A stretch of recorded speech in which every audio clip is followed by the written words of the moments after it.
Welcome to the Virginia is for Laughers podcast, brought to you by X2 Comedy. If you're looking to get more out of your Shenandoah Valley experience, then this is the podcast for you. You'll meet interesting people, the comedians that perform here, and find out more about what you can do and see. Whether you live here or plan to visit, listen to explore what helps make up our unique slice of heaven. Now here's your host, Dawn Davis Womack. Hello, Laughers. I'm pleased to introduce you to Rebecca Brydge, owner of BrydgeWorks Glass, a state-of-the-art stained glass studio with gifts and supplies. At BrydgeWorks Glass Studio Supplies and Gifts, they believe that creating and incorporating stained glass into your world will spark your imagination, inspire your creativity, and most of all, help illuminate the beauty of your world. They are a working studio, a gift shop, and a supply warehouse offering visitors and residents a variety of stained glass experiences. Whether you're looking for just the right item for home, business, or gift giving, or a multi-level studio membership or class that will give you access to training and state-of-the-art glass crafting tools, kilns, and supplies, BrydgeWorks Glass has something for you. It's a place where you can imagine, inspire, and illuminate. Welcome to the show, Rebecca. It's great to have you on today. Thank you very much, Dawn. It's great to be here. Woohoo! This is so exciting. I'm loving this so much. I can't wait for people to hear more about your story. Rebecca, Me too. Me too. I'm pumped. I mean, Rebecca, BrydgeWorks has celebrated its 8th anniversary this year. Congratulations to all of you. Thank you. It's a whole crew effort, and every year we just feel like we're getting better. I think so, too. I can't wait. I mean, I was there pre-pandemic and it was wonderful, but I hear you have some news to share with us that we're going to get into. But first, a little background. This place was birthed from your personal passion. And I'm curious, how did you first discover your love for stained glass? I was always intrigued by it for a long time. I was always somebody that had to do art in some way, whatever way that was, whether it was even, like working on my kids' birthday parties or something, but I had to do something. And a friend of mine did stained glass. She asked me to do a drawing for her for a pattern. And I thought, I want to do this. So I took a class here in Harrisonburg right after we moved here in 97 from Kay Rogers at Carousel. And after I did that, I thought, I don't want to do what other people design. I want to design my own stuff. So I took that information that I had gathered, and then I started learning on my own from that point on. So I'm pretty much self-taught in these 20 some years. And that is actually, and we'll talk more about this later, but that's actually how we also got into the water jet business, because my dad's a tool and die maker. He saw that I was cutting all this glass by hand, and he said, I know this tool that would cut glass like butter. And that was the beginning of that episode. Oh, wow. So you, even as early as in your childhood, you were creating and making things. I guess. Yeah, I've told this story before, and people probably roll their eyes because they've heard it before. But I actually did not have a lemonade stand. I had an artwork stand out by the road. Really? We lived in northern Indiana on a county road. So it's not like there were a lot of cars going by, and nobody ever stopped to buy my drawings. But, I was probably in, I don't know, second grade, third grade, maybe. So I don't know you were why. out there. I was out there. Yeah. What was the standard price for a piece? Do you remember? I don't even remember, but I'm sure it wasn't very much. Probably 5 cents, 10 cents. Doesn't matter. Nobody came, so it's okay. That's pretty cool, though. But you didn't study art in college, or did you go to college? I did. I went to Goshen College for 1 year, and I thought I was going to be an art major at that time. And then I got my MRS degree and moved to Virginia. So MRS degree is Mrs. degree. Okay. You know what? I was sitting here with my double alum from West Virginia University and exercise science, racking my brain. Yeah, it only took me a year to get that degree. And boy, has it been really, really profitable for me. So that's exciting. That's funny. You said if this were video, people would have been entertained by the look on my face. I should have figured that out. I could tell I could see it happening in your brain. Like, what is that? Yeah. I should know, 23 years married, but oh well. Anyway. Yes. Moving on. So what inspired you to open up BrydgeWorks here in Harrisonburg? So this is where you met your husband, I guess. Is that what brought you to Harrisonburg? Actually, we met at Goshen College. Okay. He was a graduating senior. And so, yeah, that's how I ended up in Virginia, because he's from the Tidewater area. But spent a lot of time here, went to EMHS, EMU, and we lived in Tidewater for about 12 years. Then we lived in Indiana for about 3 years and decided that I make a better Virginian than he makes a Hoosier. So Harrisonburg was kind of the compromise between the two, which I think he got a better end of that deal. But anyway, that's all water under the bridge, so to speak. But that's when I first took that stained glass class, and that's when I started to get into it. And that's how then we eventually got into the water jet business. And quickly found out that water jet cutting wasn't going to be just a glass thing, because we just couldn't have sustained a business that way. So we ended up doing a lot more metal parts cutting, flooring, inlays, that kind of thing, with glass kind of on the side. And then Carousel's owners, the Rogers, decided to retire, and I guess it was probably about a year later, and there was just a gap in that particular market in Harrisonburg. And we had a building already available, and we thought, well, why not? And we thought, let's buy a big kiln. And if we're going to buy a big kiln, we'll be buying bigger amounts of glass. And if we're going to do that, then we might as well offer supplies for sale. And I contacted Key at that time, who is our studio manager. She managed for Carousel, and she was available. She was excited. And we said, hey, if we start on this venture, will you come with us? And she jumped in and helped us get organized of the things that I had in stock already, how we wanted to set up the studio. And on Facebook, from I think our 5th anniversary, maybe, I have some photos of us getting the space ready and how big and empty it seemed at the time. And oh my goodness, we've come so far since that time. But that's how we ended up in Harrisonburg specifically. Okay. So it sounds like your husband's a bit of a craftsman himself. Yeah. So what is his background? How does, He actually is a Class A contractor. Oh, okay. And so tool and die was not necessarily his background, but with my parents, who had a tool and die shop in Indiana, and introduction to the water jet, and that kind of the combination of we make a good team, because he's very engineering minded, and he can draw a house plan and build a house, and that is a creative gift in itself. And he's very numbers oriented, and when things have to fit just right and be straight and all that stuff, he's good with that.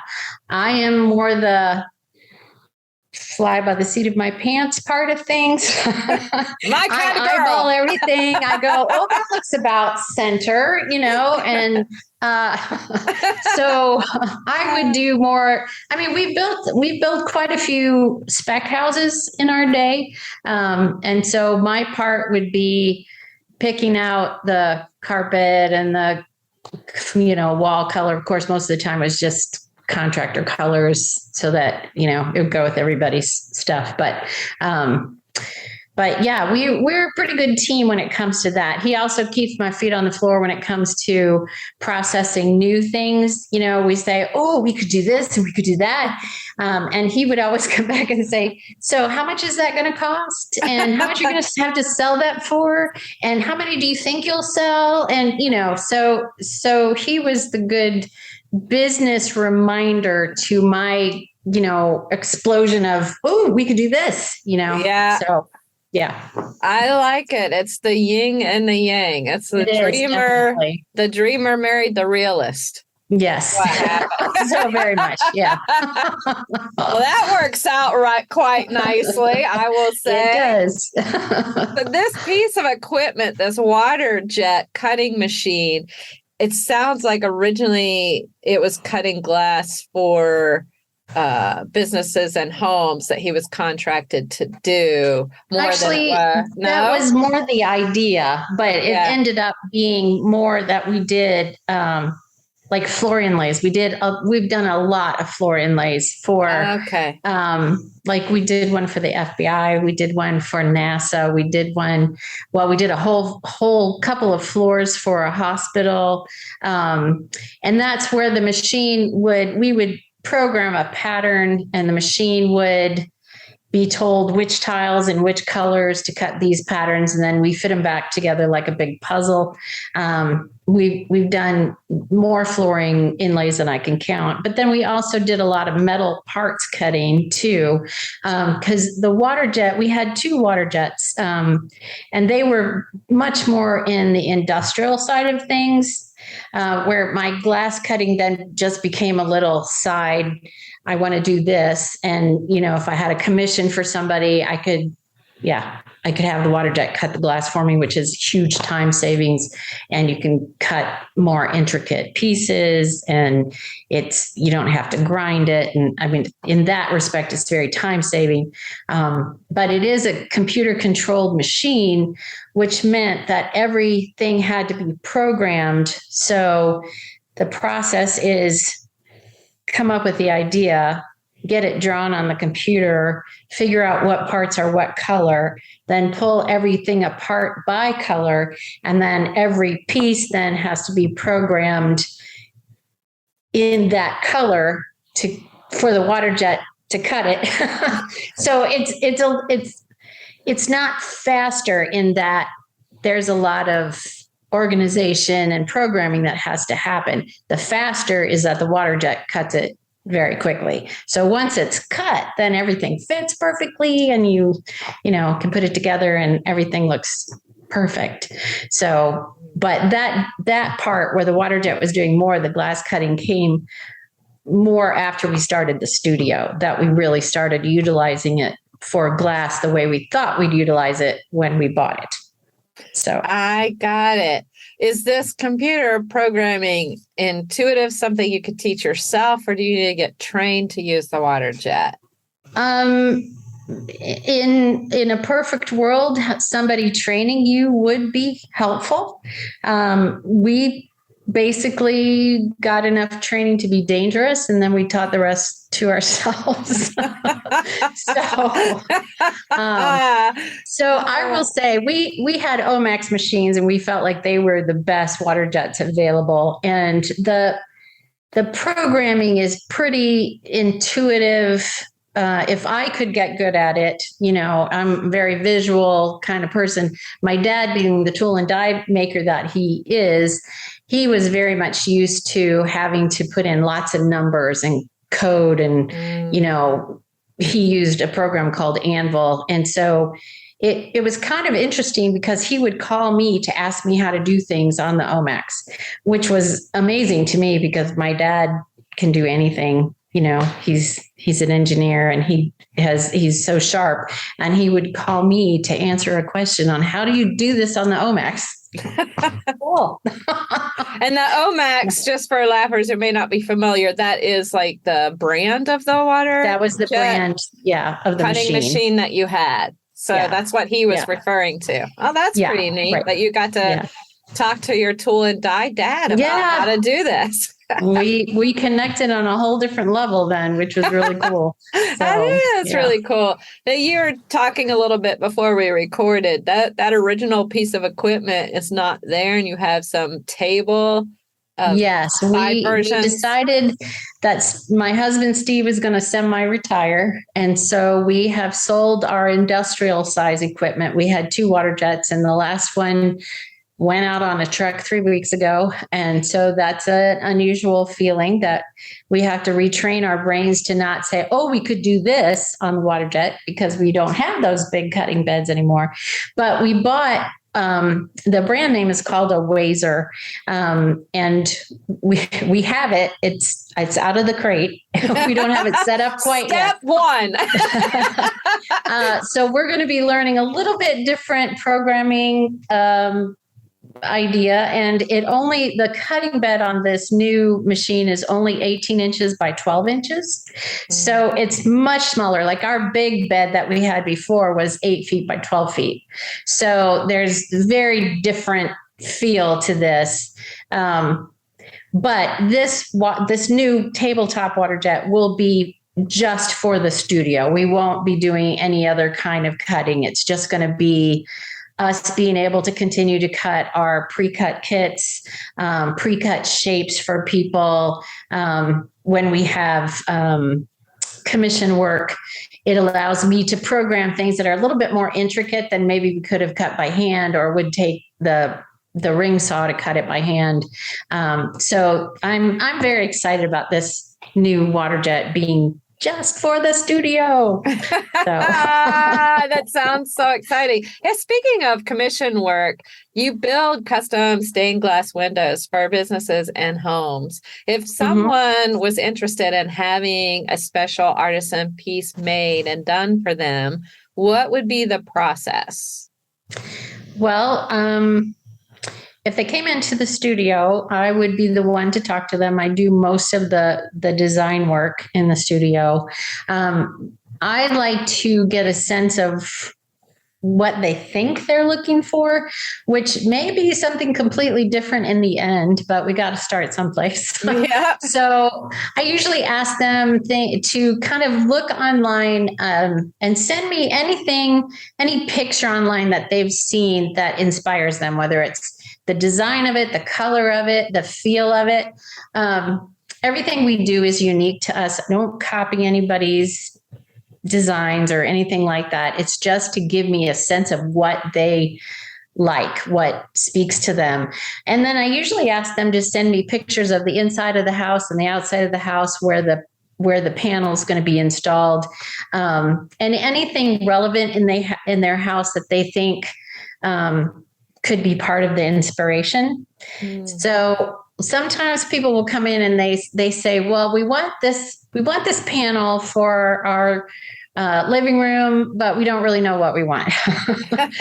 So then we start trying to narrow down style, color. Yeah. And once I get a sense of where they're coming from, then I try to just kind of expand on that. And so when they come in and we talk about it and they tell me the size of the window, I give them a price based on a square foot price.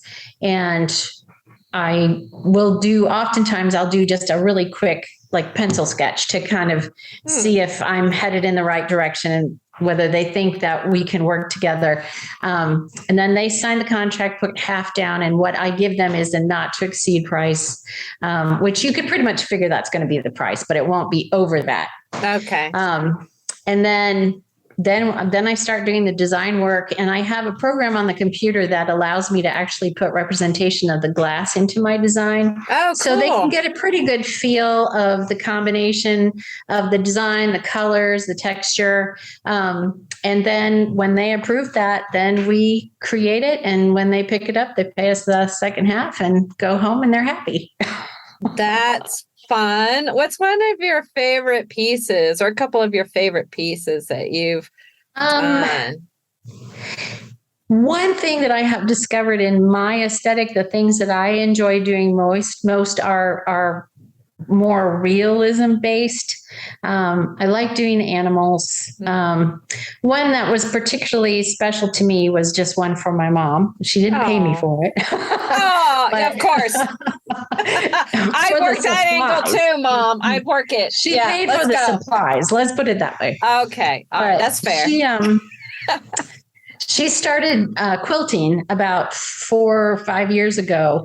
And so she wanted something that had the quilt as the main attraction to the window. Excuse me. And this was probably about 4 square feet. The window was decent size, maybe a little bigger than that.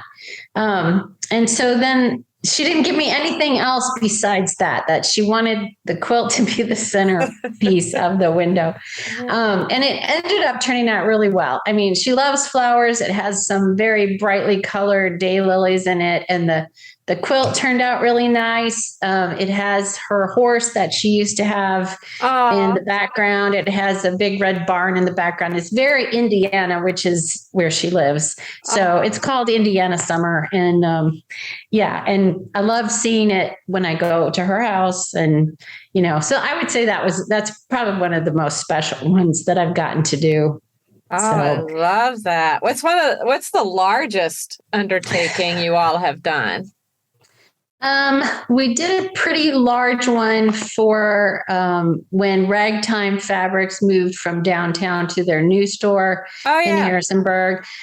We did a replica of that window. I forget what the words were on that, something Motors, where their antique window is still there in that building. And they just wanted a replica of only they wanted it to say Ragtime Fabrics on it. I'm trying to remember how that one was so wide that it almost didn't fit on our largest work table. Wow. We did another one that was it was a 6 foot wide half circle for somebody's living room. Wow. That one was pretty fantastic. It had a lot of color and it was, that one. So somewhere in around the 11 to 12 square foot range is the biggest we've done. So, and then what's the smallest piece you've done for custom work? Well, I did a custom nightlight not that long ago. Okay. Yeah, that's small. But also, I mean, if somebody came in and they told me that they're looking for a particular kind of earring, I mean, we could certainly do that too. So, it could be. Anything. That's pretty small. Yeah. Sky's the limit over there, really. Pretty much. Yeah. Yeah. It's just definitely a beautiful story. Just starting from this water jet cutting machine, and then you had the warehouse, you expanded a bit more, but you've recently expanded even further, which is so exciting. So what's new now? When we first started, our workspace was probably the first third maybe of half of the building that we're in. Then we expanded to about a quarter of that building, and now we're a full half going all the way to the back of the building. And we added tables in the back that we can seat. Well, if it's not pandemic, we can seat about 20 people. When the pandemic was at its worst, when people were wearing masks and we were trying to stay 6 feet apart, we kept it to 10 people back there, so we had more room. But when we do workshops, we can seat quite a few people in the back and also in the front. And then if we have to, we have space next door to us that's the same length. So the other half of the building is available to us. We have wood in there right now that we sell, I forget what it's called, the raw edge wood and some turning blocks and that kind of thing. And so that's on the other side that we sometimes expand into that for tables and chairs too when we have workshops. And but also we expanded the space for our members. For every member gets their own cubby where they can keep their tools and supplies and all of that. So we expanded that space. And somehow you just keep filling it up. If you expand, you fill it up. So we're doing a good job at that. Yeah, and I love hearing that. I'd like to get a little educated for myself and as well for laughers who may be new to stained glass. You carry a large line of glass and supplies. What are typical stained glass supplies and crafting tools one would need or use to create a piece? Yeah. Well, you need to have a good cutter, and they come in a variety of shapes and sizes. We typically use pistol grip cutters that have like an oil that keeps the wheel lubricated. So you would need that. Obviously, you would need glass. Every piece in a soldered panel has to be copper foiled. So you would need a grinder to make sure all the edges were smooth and you didn't have any sharp pieces, and plus you can shape it that way too.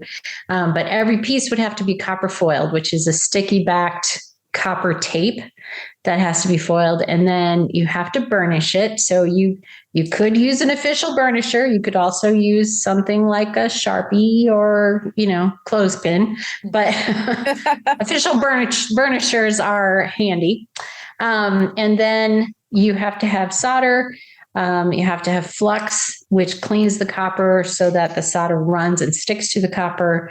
After you finish it, then you need zinc to put around the outside if it's large enough to need zinc. And then there are chemicals for cleaning it off and then changing the solder color to copper, pewter, or black if you don't want to leave it silver.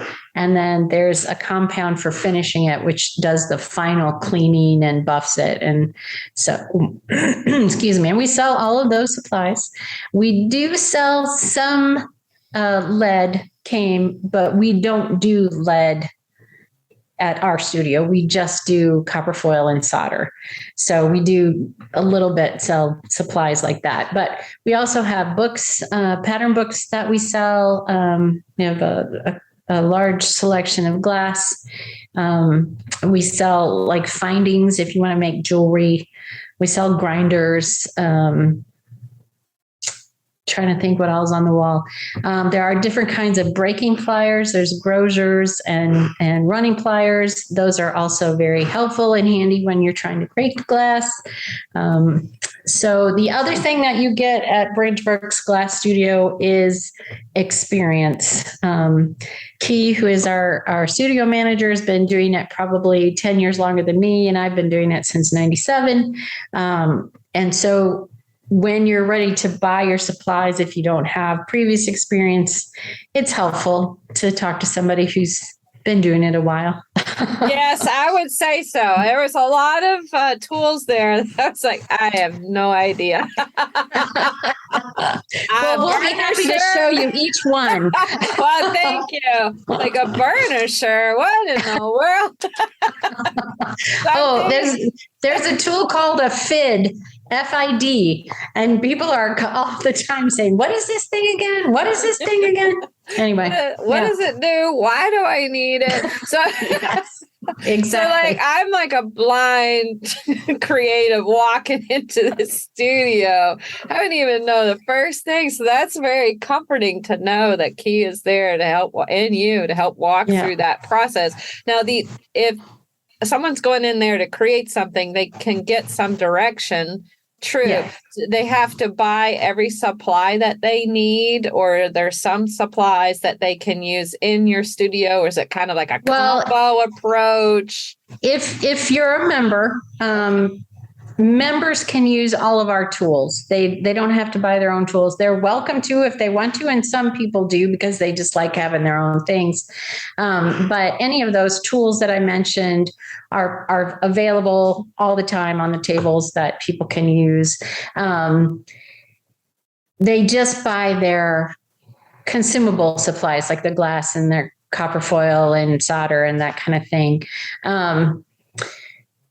If you're not a member, then you would need to either schedule a small class with us for yourself or come to a class. And in that case, everything's provided for you. You don't have to buy all of those things to work with. So. Oh, good. Okay, that's a great segue into the next couple of questions that I had for you.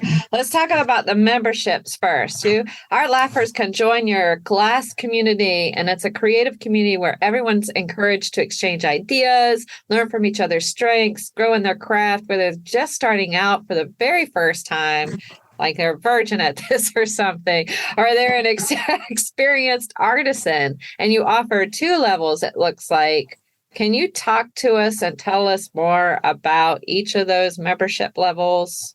Mm-hmm. The one membership level is free, and it basically gets you on our email list. But it does have a discount schedule with it. So at $75, you get 5% off. At $125, you get 10% off. That's really handy for maybe people that have their home studios that they're coming in to buy supplies, that kind of thing. Okay. But also it gets you on the newsletter list so that you can see what classes are coming up. You can see pictures of what members have done recently. The other membership is, we call it a Baroque membership. So that's a kind of glass, of course. Thank you for that. The other one is Cathedral. That is also a kind of glass. I need that. I missed the misses earlier. You know what I mean? So the Baroque membership, we require a 6-month commitment for that. And it's $35 a month. And with that, you get your own cubby for all your stuff as you collect things. You use all of our tools, our machinery. We teach you how to do that. You just pay for your consumables. You get 10% off everything all the time. We do require that you buy your supplies from us. We ask that you not bring things from outside unless you talk to us first. Of course, if you have a piece of glass that somebody gave you that you really want to use, we're going to let you bring that in. But if you're going to come in with glass purchase from someplace else, we're probably going to say no. Okay, fair. But we try to make sure that we have all the supplies that you need, and we have a good variety of glass and things that that shouldn't be a problem. Mm-hmm. And excuse me, we all of a sudden I lost my train of thought. One of the things that you mentioned was about the community. And from the very beginning, that was part of our goal. We wanted to encourage a group of people that could come together and have fun, learn new things, get to know each other. And that has really taken off. It's one of my favorite things is getting to meet people that I wouldn't normally get to meet, and seeing people become friends over learning a new method, or sharing designs with each other, or inspiring each other. Ooh, try this thing. That has been the biggest blessing about the studio. One of the things that I love about our workshops, because they're accessible to kids, is the fusible things are accessible to kids. Sure. And I love watching the kids take these materials, and they don't worry about following the rules, and then just seeing what is important to them, what colors they choose, how they choose to put them together. It's just great. I love it. So that got away from the membership a little bit, but excuse me just one moment. It's all right. Excuse me. I was going to say something about the membership there too. You were talking about Baroque levels, and then did I say it wrong? Nope, you said it right. Baroque. Yay. Baroque. Yes, Yay. You did it. And there was carousel, I believe you mentioned that, and then you were talking about bringing their own supplies. 6-month commitment. They don't do. Yeah. Oh, people. Oh, I know what it was. You don't have to have any prior experience before you come. I mean, we have people that have done stained glass for years, and they just want to get back to it, and they don't want to set up a studio in their dining room. We have lots of people that have never done any. You can focus on stained glass. You can focus on fused glass. You can focus on mosaics. There's lots of things you can do with fusing. So you can experiment with and see what is it, what's the thing that you like to do. It just, and we really encourage people to just try doing their own patterns and really kind of exploring. It doesn't have to be perfect. It's one of a kind handmade piece of artwork that you make yourself. And it's beautiful just because of that. Maybe it doesn't turn out quite straight. Who cares? That's right. It's fine. It's fine. So we do tell people to try and leave their perfectionism at the door. Which is kind of hard sometimes. I know. Yeah, for me too. I would just have to call it abstract art if it doesn't turn out. Sure. Maybe mosaics is really your thing. I think so. I have to look into these things. I'm sure you have classes for mosaic. Classes, workshops that create the mosaics. Mm-hmm. Let's talk about these classes a little bit, because I did not realize that you offer it for kids. I knew you had classes for adults. So can you talk about how young you take kids? And then... Well, we don't do kids specifically. Like, we don't have a kids class. Okay. But we do encourage people to bring kids to the workshops. When we have a workshop, what's different about a workshop and a class? A class is actually a prescribed thing that we do in this allotted amount of time. We're going to make this thing, and it's going to include this series of stuff. And it's usually 3 hours to 3 days. And it's a class.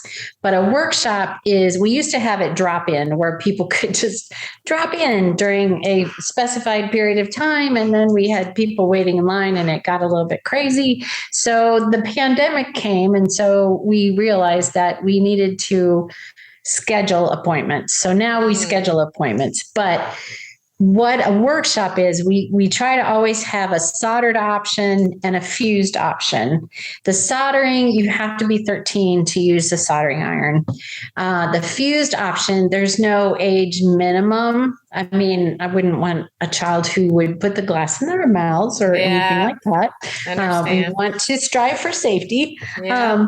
But with the fused items, it's generally a pre-cut shape. And then we have what's called, you're going to like these, we have stringers and noodles, which are pulled glass pieces. A stringer looks like spaghetti and a noodle looks like fettuccine. Okay. And you can just break them with your fingers. And then you can glue them on to form whatever design you want. And then we also have nuggets, which we make in the kiln, and they vary from teeny tiny little nuggets to maybe a nickel size, and all different colors. And so those are also options. So basically, once they get their, once they decide on their background piece, whatever shape or colors are available, they choose that. And then they go and they pick out all their other little sundries, and then it gets glued on in whatever design fashion they want. We probably the most popular workshops that we have are the Christmas ones. We do every Saturday. There are 4 soldered sessions and 3 fused sessions every Saturday in the month of November. Mm-hmm. That's a lot of people in a Saturday. And we have whole families that come every year, and we try to offer different shapes or different styles or different colors every year, so that if you come every year, if you really like doing the soldered things, you will have something different to take home this year than you had last year. And same with the fused items. So, it's, those workshops fill up pretty quickly.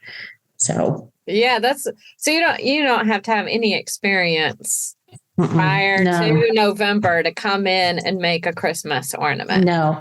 And that's one of the nice things about the workshops too, because they're a shorter amount of time. Everything is pre-cut for you. Even if you're soldering, basically you're copper foiling and soldering. We try to keep the number of pieces to between 5 and 7, just so time wise, it doesn't take up a whole lot of time, and you get your feet wet, and a lot of times we have people that become members because they've done 1 or 2 workshops and they like it and they think, oh, I want to do more of this. So yeah, those are really good ways to just kind of get a little experience without having to get a huge commitment in costs. And yeah. Oh, that sounds really good. Yeah, that Christmas ornament workshop looks super fun. I'm going to have to look at the November Saturdays because I love Christmas and that's great. Right now it's summer and I know. November. So I'm wondering, in the summer, do you have every summer kind of workshops like you do every November, or does it change up? We usually do workshops kind of with the season or with the holiday. Okay. We had a heart workshop in February. We had Easter workshop when was Easter? March, April. We actually have a plant stake workshop coming up the 3rd weekend of this month, I think, where there will be choices for the soldering, gnomes, mushrooms, and what's the other one? Gnomes, mushrooms, and a flower for the soldering options. And then there's 4 different shapes for the fused option. And so you can come and choose what you want to make for your plants, decorate your plants. That's cool. And yeah, that September and October, trying to think what we have. We have a frit painting class for making a night light where you paint with frit, which is crushed glass. It's like sand cool. that you learn to paint with that. I'm going off the top of my head here, so I'm sure I'm not catching everything. But then once we hit November, it's all about the Christmas workshops. And then our last big event of the year is we have a big Christmas open house week. And then we all breathe a big sigh of relief and take a few minutes to catch your breath. To catch our breath, yeah. Before you ring in the new year and start it all over again. Exactly. Exactly. That sounds good. And you mentioned earlier a kiln. I've seen one. There are probably some laughers out there who've never seen one. So what is a kiln? It's KILN, right? Mm-hmm. What is a Correct. kiln exactly, and what does it do? Why do stained glassers want to work with it? Well, that would actually be warm glass instead of stained glass. Okay. Hot glass would be more of a kiln that's like a furnace, where you see like Blown Away, that series on TV where they blow glass. Oh, That's hot glass. Okay. So what we do with a kiln, we have kilns as small as ones that'll fit in your microwave. So you can have your own little microwave kiln at home. So they are as small as that to commercial ones can be quite large that actually need a crane to lift up the top of them. And they get up to, I think our biggest kiln goes up to about 1800 degrees. Maybe higher than that. We just haven't gone higher than that. We name our kilns because we have 3. We had 4, but now we have 3, and we name them. We have Baby, which is the little one. Oh, right. And then we have Daisy, which is a nice little medium-sized one. And then we have Bubba, which is our big one. We had Joe, but Joe went to a new home, so he's not there anymore. But so Joe misbehaved, I guess, maybe. Joe was just too hot. He fired too hot, man. So you're out of here, Joe. No. So the whole reason that we put things in the kiln is to heat the glass up to a temperature where it's going to do what the end result is that we're looking for. So it could be that we just want to fire polish it. And that would be where it has a cut edge and we just want it to round slightly and get shiny. So that would be a fire polish. We could take it to a tack fuse. That would be where you still want to see the different shapes on top of the background layer, but it softens those edges, and the glass in between those layers gets molten and becomes fused together. So that would be a tack fuse.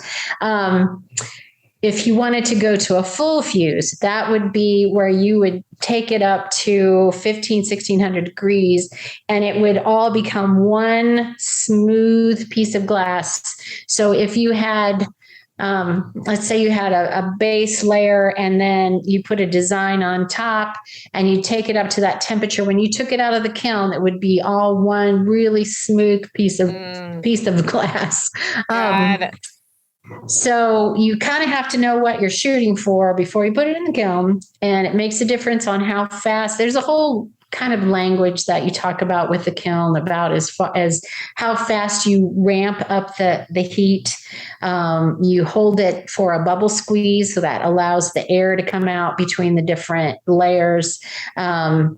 You go up to your top temperature, which is whatever you decide how you want it to look when it comes out. And then you anneal as it comes down, because you want the glass all to come to the same temperature slowly. That all depends on the size of what you're doing, the thickness, how many layers of glass you're putting in there. Glass seeks to be 1/4 of an inch thick. A standard piece of thickness of glass is about 1/8 of an inch thick. So if you I talked earlier about that we make all of our nuggets for our workshops. Yes. If you put in a little piece of glass that's 1/8 of an inch thick and you take it to a full fuse, that would be the hottest temperature, it will draw up into a little round nugget because it's seeking to be that 1/4 of an inch thick. So if you put two pieces together, let's just say you have a 4-inch square and you put two pieces together and you put them in the kiln and you take them up to a full fuse, they're going to pretty much stay the same shape. They're going to round, but they're pretty much going to stay the same. But if you did that same thing with 3 layers of glass, when you took it up to the full fuse, it would start to spread out. So in order to keep that straight shape, you'd have to put a dam around it or put it in a mold or something that would keep it that same shape. And then you also can slump things over molds, which will take that piece and make it into that shape that you're slumping or draping on. And that's kind of in between a fire polish and a tack fuse.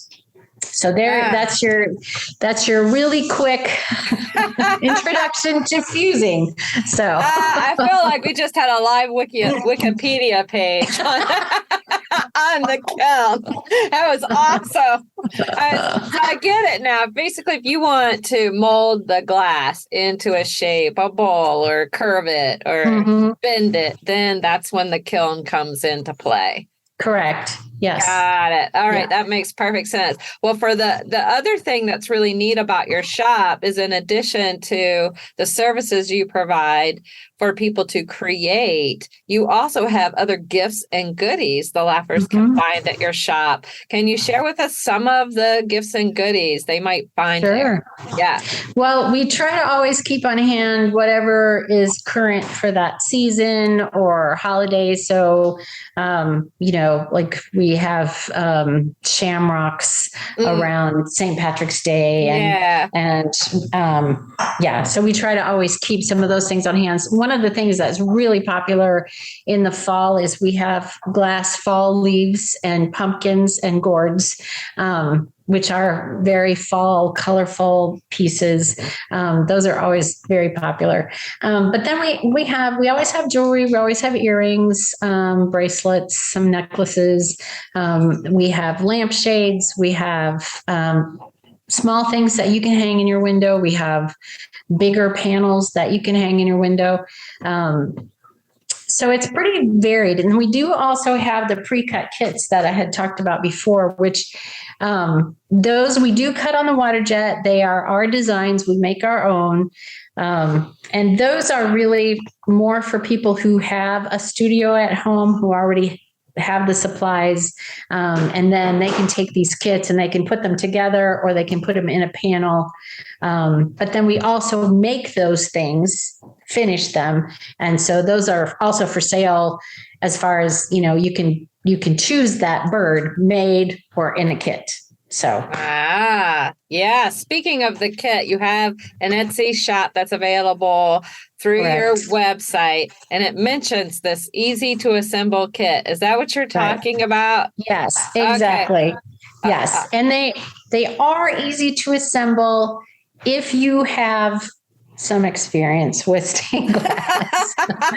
Although we do also use those in classes, so if somebody wanted to put one of those birds together, they could call and schedule a time that we would do a class with them, and they could put together one of those kits. So it would end up just kind of being a personal class that you could take. So that's a possibility too. But we have some kits that are more complex, bigger panels.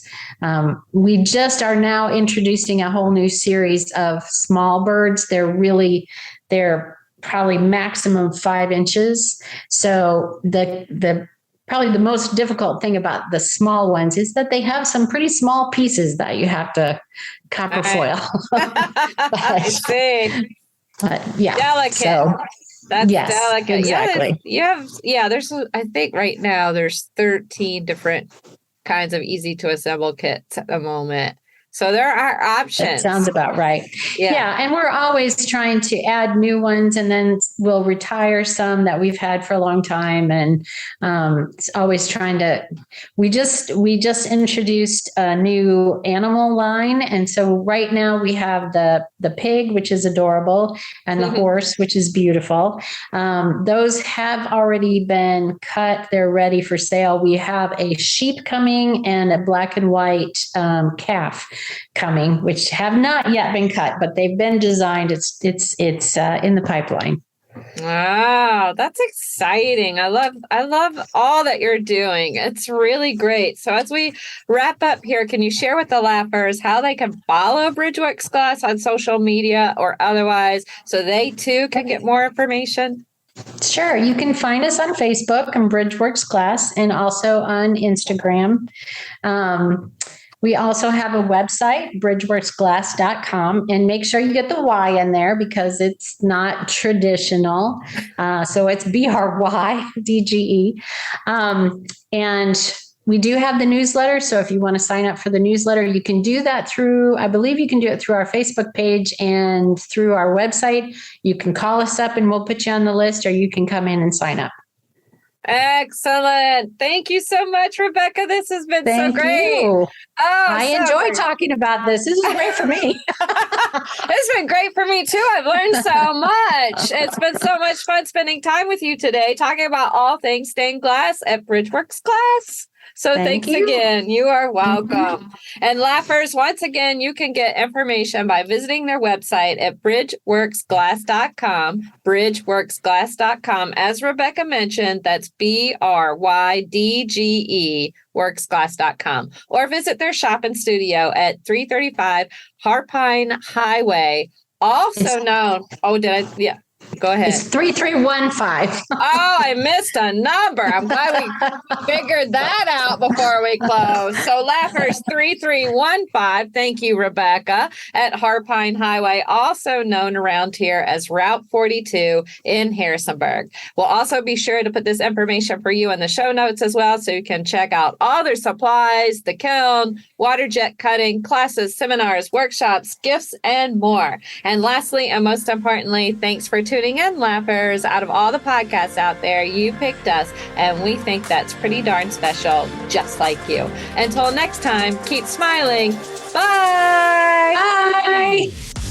Thanks for tuning in to this episode of the Virginia is for Laughers podcast, brought to you by X2 Comedy. We'll be dropping a new podcast every Wednesday at 4 p.m. Eastern Standard Time, so check back for another uplifting episode. Come to an X2 Comedy show or let us bring a show to you. To find out more, head to x2comedy.com. Be sure to share us with a friend. Until next time, cheers.